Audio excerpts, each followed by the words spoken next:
Week 3. Welcome to the channel, guys. Today we're going to do a week 3 review. Just take a look at all of these teams, look at these matchups. Just quickly go through them one by one. Starting out with the Bengals and Vikings. They got destroyed. I mean, straight up. Look at the score. Look at the stats. Absolutely embarrassing. The Vikings, are they legit? We don't know yet. Um, I know they had the issue with J.J. McCarthy last week. But in terms of the Browns, obviously Joe Burrow's out indefinitely for the next few weeks. Really fucking sucks. Super unlucky of Joe Burrow. But, it's nice to know that his defense is still letting up 50 points. So even if he was back, would it fucking matter? I don't know. Jake Browning was the backup, and usually Jake Browning is pretty good. He didn't play very good today. Credit to the Vikings defense, but also I just think he had a bad game. But Jake Browning is usually one of the better backup QBs in the league because Burrow is injured so much. But he had a stinker today. He's gonna have to step it up next week. The game pretty much ended and began with him. Carson Wentz, unbelievable. We're still seeing Carson Wentz start for a team in 2025. But hey, give him credit. He didn't lose the game, right? He didn't necessarily win the game, but he didn't lose the game either. As long as you got Justin Jefferson on your side, I think you're in good company if you're a quarterback. But hopefully they can bounce back. The Bengals, that is, can bounce back next week. And the Bengals season, I don't want to say it's over, but we just got to wait and see how long this injury for Burrow is going to take. They're in the slaughterhouse division with the Steelers and the Ravens. So, if he doesn't come back by like week 8, yeah, season's over. You guys are cooked. So let's see what my boy does. Moving on to the Steelers in the same division, coming up with a win against the Patriots. His tight end Henry, he's an up and coming star. I really like what's his first name again? Hunter Henry, yes. Yeah. He was a rookie last year. He's really good. He's looking promising for them. Drake May obviously put up great numbers. Great game from Drake May. Aaron Rodgers didn't go too crazy, but didn't really need to. The Steelers system just always gets it done, whether it be a boring slugfest or Aaron Rodgers got to go off. They're gonna get it done regardless. They look really good this year. Aaron Rodgers can only go off against my Jets. Everyone else, he's a like a system AI generated quarterback. Against my Jets, he turns into like the prime version of himself from like 2012.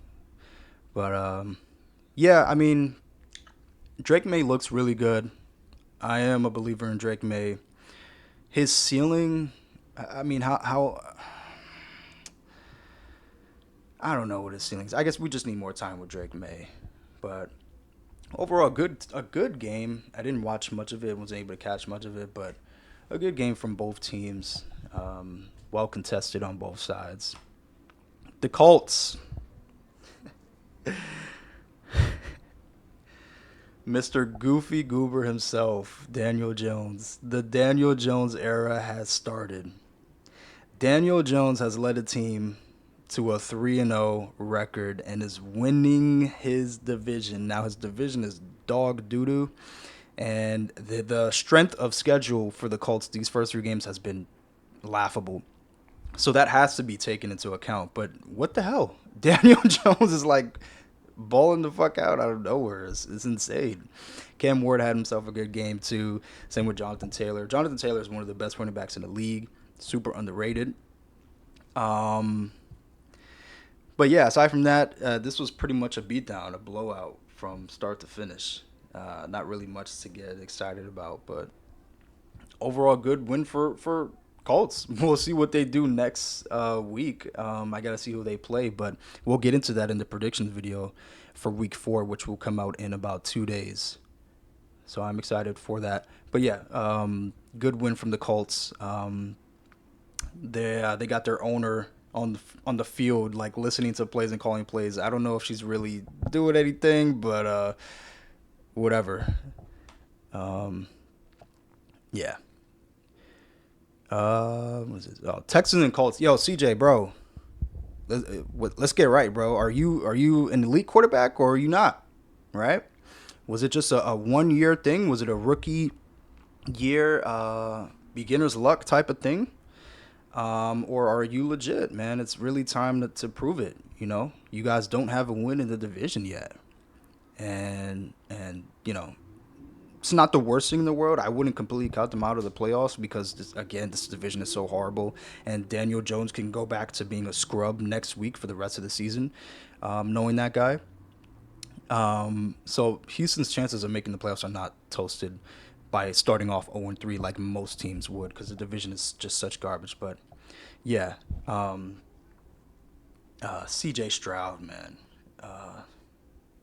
I just don't know. I don't know.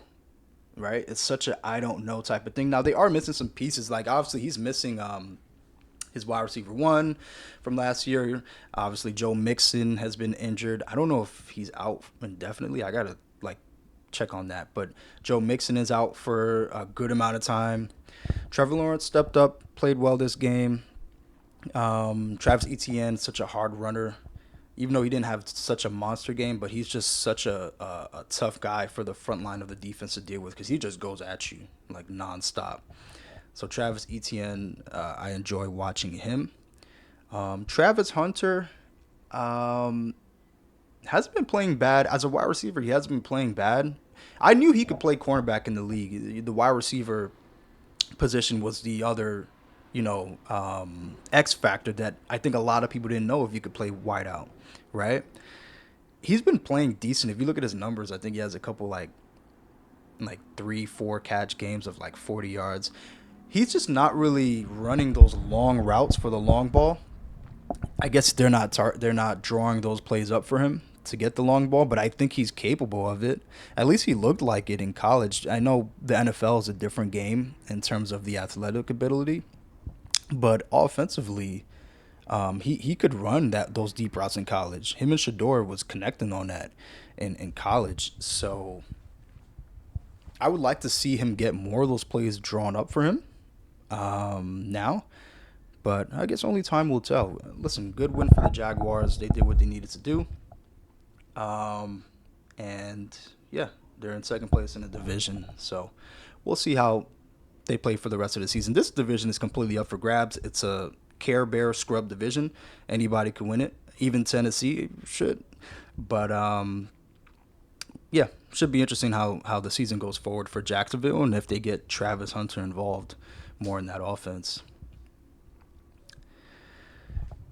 Uh, this was just an obliteration, absolute abomination for the Falcons. There's really not much to talk about.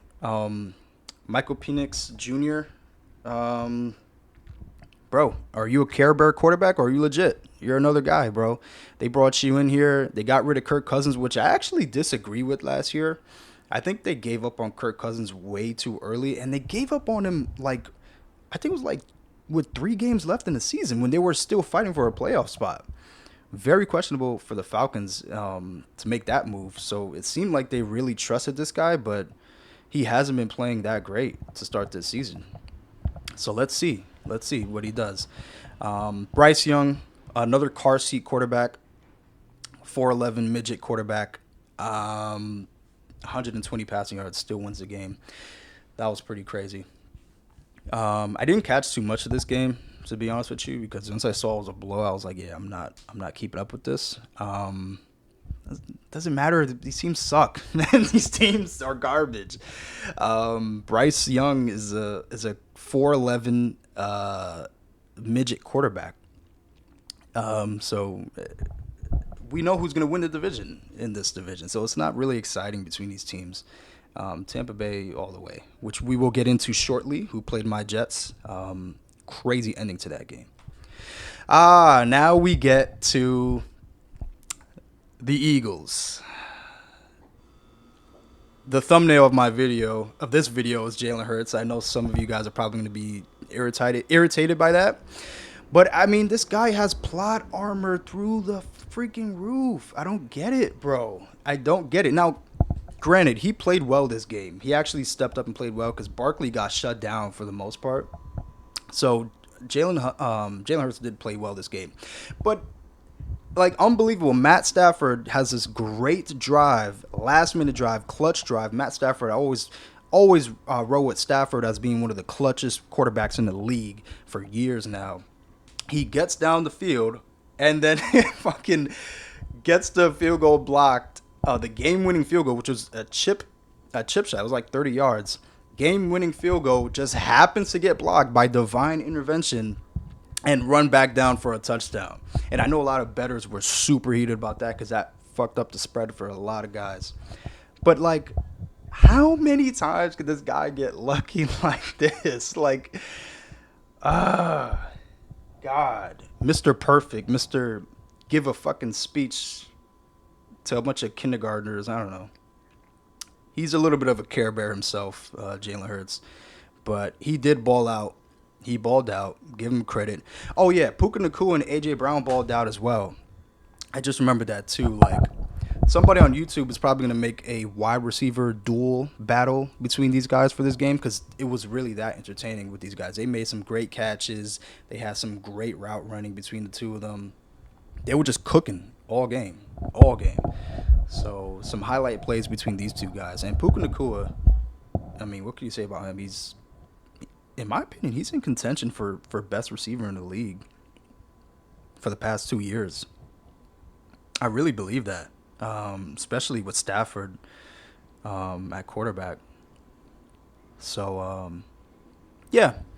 I just wanted to get my frustrations out because when I saw that block kick, when I saw that blocked field goal, bro, I was fucking heated. I was like, dude, he can't keep getting away with this. He can't get away with this. He can't keep getting away with this. Yeah. Yeah, Jalen Hurts gets it done. Not really, but, whatever.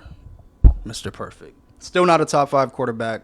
Barely, might not even be like a top 8 quarterback. I don't care what any of you say. I will argue with you to the death. Moving on to the Jets and Buccaneers. Leave it to my Jets, right? To have a divine intervention moment happen for them and they still lose the game. They still lose. They still lost. Now, I mean, credit to Baker Mayfield. Part of the reason why we lost is because he's a fucking G and he's clutch as hell. He's another clutch quarterback. But if you guys don't know what I'm talking about, we had the same exact play. Literally the same exact play that happened in the Rams and Eagles game happened to us, where we blocked the field goal and we ran it back for a touchdown. But in our case, it didn't happen at the very end of the game like it did with the Eagles. In our case, it happened at like the 1.5 minute mark. And we still lost, man. Baker Mayfield was able to just walk down the field. It was so frustrating to watch. He was able to just walk down the field, bully our defense, and set up an easy chip shot field goal for 30 yards. So it was very easy. Not too much pressure on the kicker for that game-winning kick. But hey, listen, I'm not terribly upset with the Jets' performance. Our offense in the first half was horrible. We had a really good third and fourth quarter for the comeback. Tyrod Taylor. What are you expecting from him? He's been in the league. He's been a backup quarterback for a decade now, right? So he played pretty well, but we need a starter. I don't believe in Justin Fields at all. I will get into that on other videos. I do not believe in Justin Fields as our quarterback. But regardless, we got to work with what we're dealing with, right? And we got to try to find a way to win games. Starting off 0-3 when the Bills are 3-0 is not a great sign. I didn't go into the season expecting us to make the playoffs, so I'm not too stressed about that. But, can we make it an entertaining season if we can? Hopefully that could be the case. Hopefully we can be competitive. Usually with Jet seasons, we're bad 9 out of 10 years we're a bad team, but we make it entertaining. We kick teams' ass, and we really go to war with a lot of teams. We haven't really been doing that this year. You can say that we did it with this game, but we really didn't. We just had a stupid like comeback. It wasn't like a real grit out game. Like Buccaneers were pretty much whooping our ass the whole game. Um, so I don't know. We'll see. We'll see. We'll get into it. We'll get into future predictions for Week 4 with the Jets. But good win on the Buccaneers. Um, are the Buccaneers legit? The Buccaneers are the Buccaneers every year. I mean, they've been literally the same team for the past 2 seasons. They're gonna win 10 games this year, maybe 11 games this year, and they might be a first round exit, like they are every year. But we'll see. Commanders and Raiders. This was another doozy. Not really. I mean, a little of a blowout, but it was competitive somewhere in that middle part of the game. But what I noted down for this game was Geno Smith. Geno Smith is, who Geno Smith is? For a couple years, there was like 3 years in the NBA where Bradley Beal was averaging like 29 and 30 points for the Washington Wizards, and nobody gave a shit.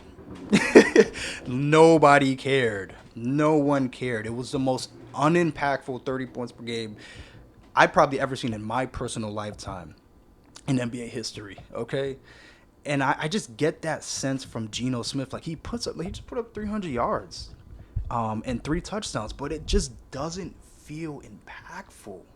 Like, for one, a lot of it was late in the game, but also like, I think Geno's biggest problem is that he doesn't make those timely plays. He doesn't make those plays when you need them. He can put up the big numbers. He can give you a play when you're down by 10 in the third quarter. He can give you a 60-yard pass, right, when you're down by 10 in the third quarter. But when it comes down to those clutch moments, those plays that win the game, that all the elite quarterbacks make, Lamar Jackson, Joe Burrow when he's there, Patrick Mahomes, obviously, Josh Allen, he's just not capable of pulling that trigger in those moments and making those plays. Not a bad quarterback. What he's done for his career has been fantastic. But, just not as impactful as you'd want him to be. So we'll see how the rest of the Raiders season goes. Alvin Gentry, had a great game too. 63 rushing yards on 17 carries. We'll see how he plays out. One thing that you really notice, you noticed it in college when you watched him, but especially in the NFL, the dude is small. He's really small, and he's a power runner. He likes to hit. So, excuse me, it's going to be one of those things where you're like, how long can you do this? How long can you play like this? We're going to get into another running back further on this list that I have that same question for too. But yeah, we'll see how long he can do that. Marcus Mariota, backup quarterback, he had a decent game, whatever. Coaching staff saved him from himself, didn't have him really control much of the offense, didn't have him really throw the ball much. We just got to wait and see when our boy Jaden Daniels comes back, because he's one of the most entertaining quarterbacks in the league, and I'm ready for that. I'm certainly ready for that. But overall, a good win. Commanders are going to be second place in the division. I don't see them surpassing Philly, especially with Jaden Daniels being out. But I do think that their playoff hopes are still alive. It's still very early in the season. We just got to see how long Jaden Daniels is out. I mean, that's really what it comes down to. All right. Wow. Browns and Packers. The Browns took down the big bad Packers. The same team that after week 2, everybody was like, yo, this team is making the Super Bowl. Like, what? No. All right. No. The Packers, we got to give them more time. They're still a really good team, but chill the fuck out, everybody. Getting to the Browns defense is the best defense in the league. Straight up. It's the best defense in the league. For them to, first of all, to hold Green Bay to 10 points is phenomenal. And if you look at the stats, Green Bay only got in the red zone twice the whole game. That's phenomenal. The defensive front line of Cleveland is phenomenal. If we go up here, actually, see this right here? Josh Jacobs, 30 yards on 16 carries. Do you know what that averages out to? That's less than 2 yards per carry for Josh Jacobs. This defense is out of control. They always are. They always have great defenses every year. But this year in particular, I'm really starting to notice like these guys are legit. These guys are legit. That front line is deadly. They got the best defensive player in the league, in my opinion, in Miles Garrett. You can argue between him and TJ. You can go back and forth. But I think Miles Garrett is the best defensive player in the league. And their defensive front line is amazing. That's all you can say. And that wins games. Front lines win the game, whether you're offensive front line or your defensive front line. That is where the game is won. And they've got it. It just sucks that they don't have a real quarterback. They don't have a true offense and an offensive scheme to rely on. They barely have any like real skill position players. It's really sad.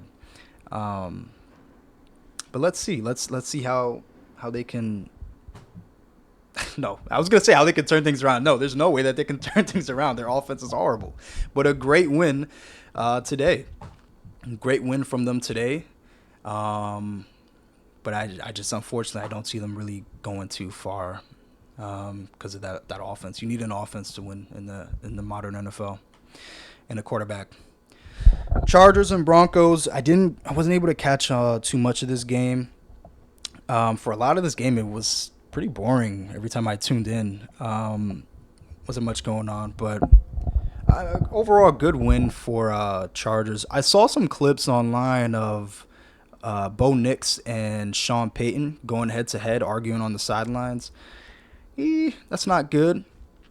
But it could also it's hard to read into those things because it can also just be a heat of the moment type of thing, and then they just hug it out. But they'll never show that part, right? As you can see, the Broncos really struggled on third down, which is why they probably were arguing. But I still believe in this Broncos offense. I believe in the Broncos defense. I think the Broncos are overall really solid team, and they have room to make noise in this division. I think KC is done, man. I think KC is done. They don't control this division anymore. Obviously, you see the Chargers are 3-0, and they're in first place. I think KC is done. I think both these teams that just played each other, Denver and LA, have serious chances of winning this division. I would pick Chargers at this point. They look really good. Justin Herbert, obviously great talent at the quarterback position. But obviously, like, is anybody really scared of the Chargers? No, nobody's really scared of this team. I would love to see Herbert get like a true wide receiver one, like a true elite wide receiver one next to him. I was actually rooting for Devontae Adams to sign with the Chargers when he became a free agent, but he actually went to the Rams in the same city. So, yeah, I mean, let's see if they could get him more weapons. Najee Harris, starting running back of this team, went down with an injury, and he did not come back. So I don't think we know the status of Najee Harris yet, but keep that in mind for next week, and we'll get into that for next week predictions. But overall, good win for the Chargers. Let's see what they do. Let's see if they can win this division. I've got them winning the division so far. If Kansas City doesn't do any juju magic or Satan worshiping, they should win this division pretty easily. Seattle and New Orleans. I'm not gonna lie, I didn't watch too much of this game either. It was a complete beatdown. But hey, Sam Darnold. Blacked out for a sec. Sam Darnold showed up, had himself a good game, but he didn't have a terrific game. But really, I just think the Saints are in shambles. Starting out the season 0-3. Spencer Rattler, I never believed in this guy, even last year. Some people were hyping him up. I don't really believe in this guy, but the Saints' issues are far worse than just their quarterback. Their defense is a joke. It's a rotating door. Skill position players are either old, aging, like Alvin Kamara, dude. Alvin Kamara, 42 yards on 18 carries. That Alvin Kamara could barely even run a route anymore, could barely outrun people anymore. I mean, this dude is an old man. Man, we're talking about Alvin Kamara, whose prime was in like 2018, bro. Like, you got to pack it up on that, man. Got to move on. Yeah, skill position players are in the dump.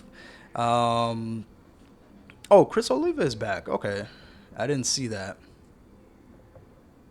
He's a good receiver for them.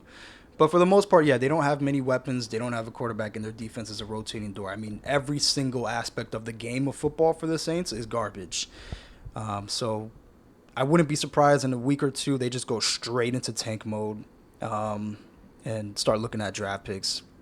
But good win for Seattle. Let's see if they can sneak in and make some noise in the division. Brock Purdy's out for some time, so let's see how the Niners handle that. We'll get into some other stuff later on. Speaking of the Niners, get off my screen.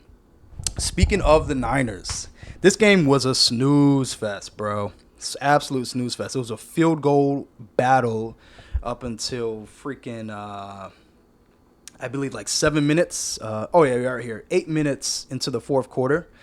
That's when the Cardinals scored the first touchdown of the game and the only touchdown of the game. This game was won on a last-minute field goal, and that field goal was set up by Mac Jones, Mac Dollar himself, who had himself a good game. Yeah, really good game from Mac Jones. I always believed in him too. Even when he was having those bad years, excuse me, those bad years in New England, I always believed in Mac Jones. I saw the talent. Now, is he a franchise quarterback? No, he's not, but he is still a good starting quarterback in the league. He is still a really good placeholder. He can ball out. I believe in Mac Jones. So let's see how well they can play with Mac Jones, because they're going to need him for a few weeks with Brock Purdy being out for, I think, 3 weeks. Let's see how he can hold up. I got to take a look at the strength of schedule. We'll get into that again in the prediction video for week 4. But let's get into this guy, bro. Kyler Murray. You're on this channel, you're going to see me go in on this dude. This dude is a Care Bear, bro. He is a Care Bear. This guy is a Fortnite warrior. There's so many things you can call him. A Fortnite warrior, a car seat quarterback because he's 4 feet tall. He's not tall enough to get on the rides. He is a Xbox gamer, Call of Duty, Fortnite skin buyer. This guy is playing Call of Duty right now as I'm recording this video. I guarantee it.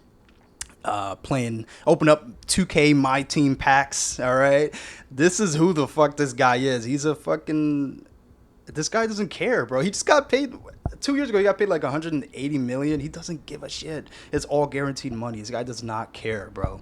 Cardinal fans, get rid of this guy as your franchise quarterback. I guarantee you, it's not him. It's not him. Kyler Murray is great at one thing, and that's extending plays with his legs, because he's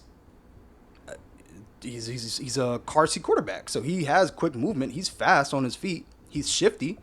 But yeah, I don't believe in Kyler Murray. It's been like 5 years already, and he hasn't shown franchise quarterback potential. He just got outplayed by Mac Jones, who hasn't started an NFL game in like 2 years. You know? That's embarrassing. Division rival. You got spanked by a backup quarterback, and you're supposed to be the franchise guy? And you got Marvin Harrison's son on your team, and he's ending the game with 44 yards? Are you kidding me? Come on, man. Yeah, no, Kyler Murray, bro, I'm going to go in on this dude every week, every time he plays bad. He's just not very good. Not very good, in my opinion. He had that one season where they had like 12 wins, and he's living off that hype of that season like nobody's business. Yeah, you just got beat by a backup quarterback. Anyways, let's get on to the next game. Bears and Cowboys.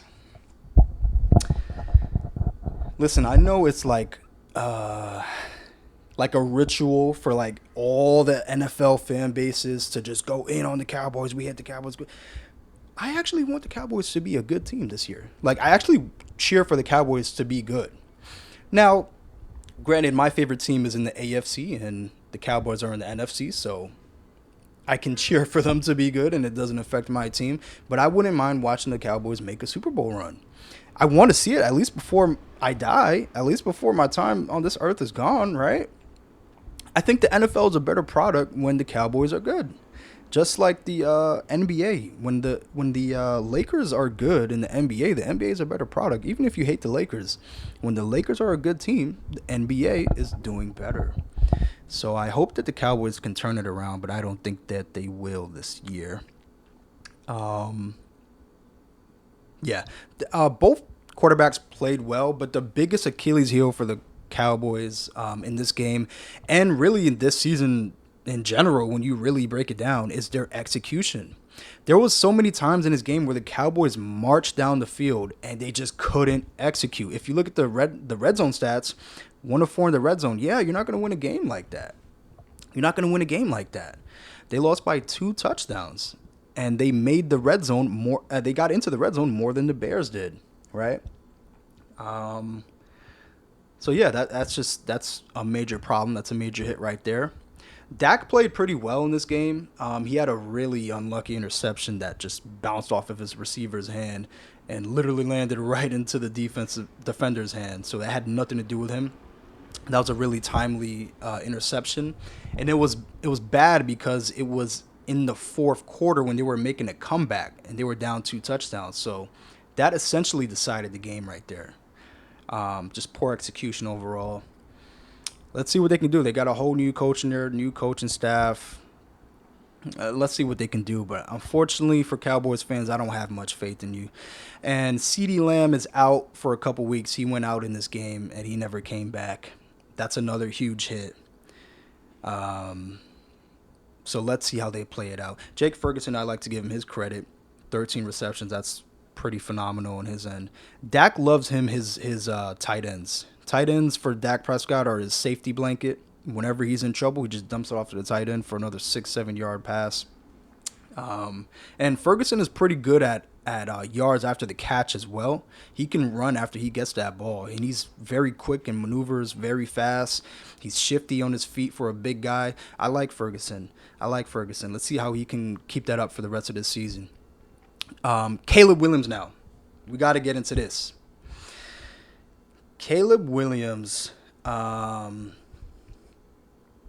this was the best game of his NFL career so far. Straight up. From the numbers game, obviously, putting up 4 touchdowns, that's phenomenal. 300 yards, phenomenal. Good completion percentage, phenomenal. But if you really watch this game, the eye test, just based off of the eye test, this was his best game. This guy was avoiding sacks. This guy was throwing under pressure, deep balls, getting hit right after the throw, accepting that he's going to get hit and still staying in the pocket and launching it for an accurate pass. That's something that you can't teach. You got to have balls to have moments like that if you want to be a big baller.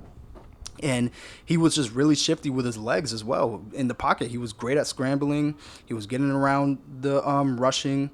He was just really good all around, and no interceptions for him as well, which is a plus, right? But here's the thing about Caleb Williams that I'm going to touch on. All those things that I named are physical attributes, right? Those are physical, instinctive things, right? That a younger man can do. But you're not going to be able to play like that all 17 games. You're not going to be able to do those moves all 17 games. So he really has to lock in and just keep studying the defenses, keep learning how to read defenses, keep making changes, seeing when the defense is trying to trick you, calling the right audibles, right? Just getting more comfortable. And we'll see how he has, how good of a season he has, and obviously how good of a career he has in the NFL. I personally, I don't think he's ever going to creak up into that, like, upper echelon of quarterback that a lot of people want him to be in. Like, is Caleb Williams going to be next to Josh Allen and Lamar Jackson? Probably not. He'll probably never get there. But I think he's still going to be a good quarterback in the league. And if you're the Bears, man, what the hell else can you ask for? You just want a good quarterback, all right? With your quarterback franchise history, you just ask for a quarterback that can make like a Pro Bowl or two, you know? And I think Caleb Williams is definitely capable of that. So I'm excited to see what he does for the rest of this season. Let's see if they can turn it around. He's certainly not a Care Bear quarterback like Kyler Murray.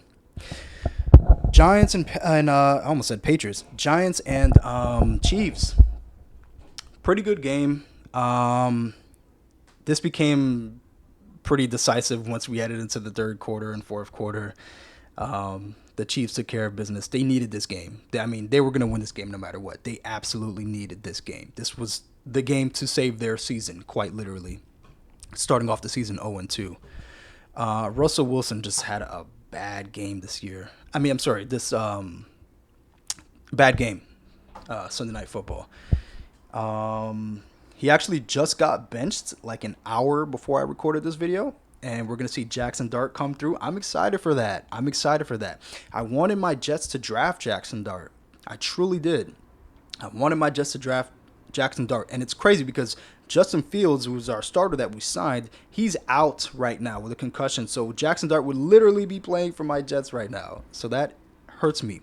But I truly believe in Jackson Dart. This kid has an arm like nobody else. Like, this kid could really be on some Dan Marino type of shit. I really believe in this dude.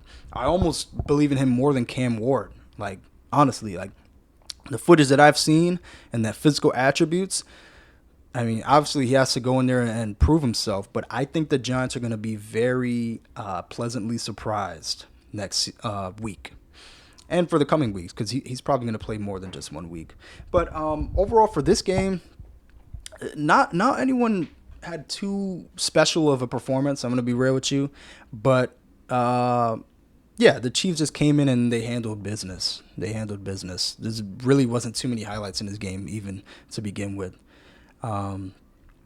Russell Wilson is benched. Let's see if he comes back. I don't think he will. But, yeah, I'm excited for Jackson Dart. I also wanted to touch on Scatterboo. He had a good game. Obviously, look at the receiving yards. That's very impressive. One thing that I will touch on for Scatterboo, though, is he is a power runner. He likes to get in there and hit.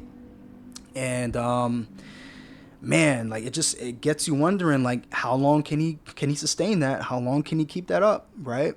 Like, being a power runner in the NFL is a lot different than being a power runner in college. You're finding beasts in there. You're going up against monsters. And he likes to bang. It's fun to watch, but again, if you're a Giants fan, you kind of want him to stray away from that. Not do that so much, because you want to sustain his career. You want him to have a long career with your franchise. So that's one thing that I wanted to touch on that I noticed in this game.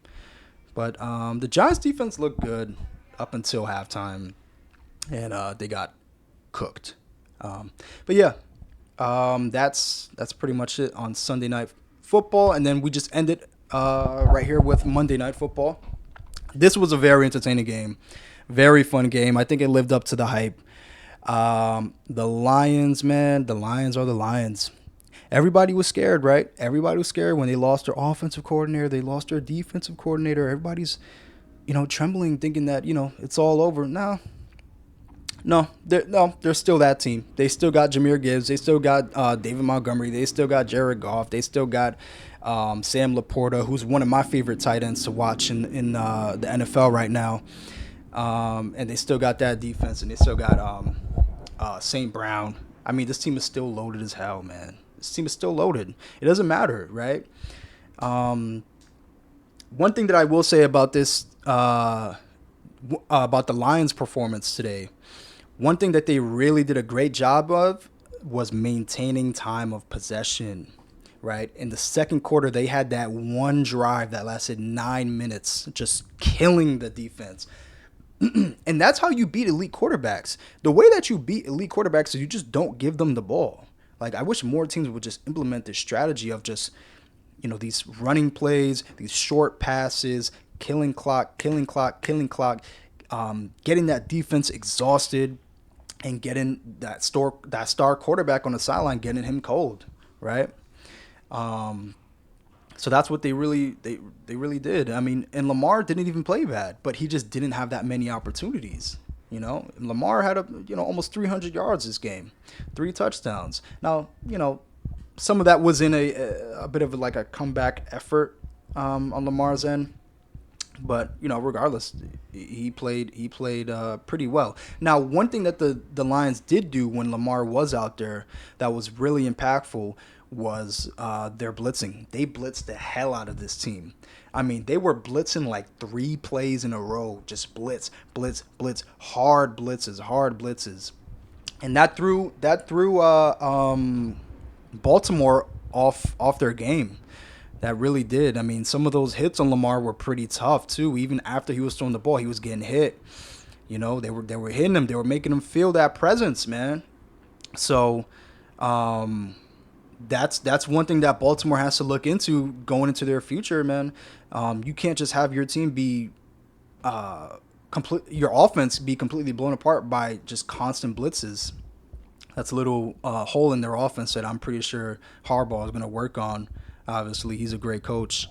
Derrick Henry. Derrick Henry, man, this guy has 2 fumbles now. Crucial fumbles at the end of games. That's not good, man. But obviously, he's a vet. He's a legend. He's arguably the best running back in the league. So he's not going to continue having those mistakes. But, man, you could really make the case that he's lost the Ravens 2 games already. Honestly, with these fumbles, like, real shit, man. He's probably lost 2 games for the Ravens by himself.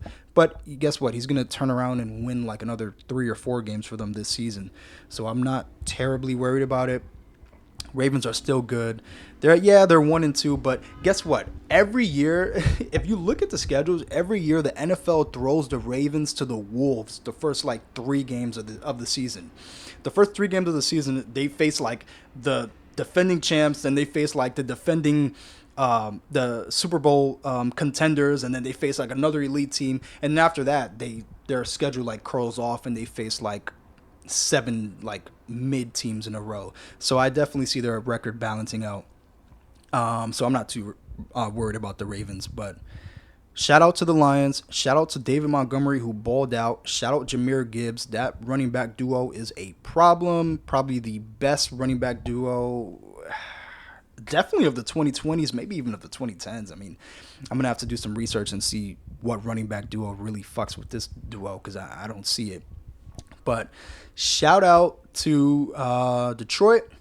Shout out to you guys. This is the end of week 3 review. I'm going to get into week 4 previews and predictions pretty soon for you guys. So stay tuned. I appreciate the support. Like and subscribe and share. We're going to get into some tier lists. We're going to get into some bracket makers, bro. It's going to be fun. It's going to be jokes. Just stick with your boy and we will make it there. Thank you for watching.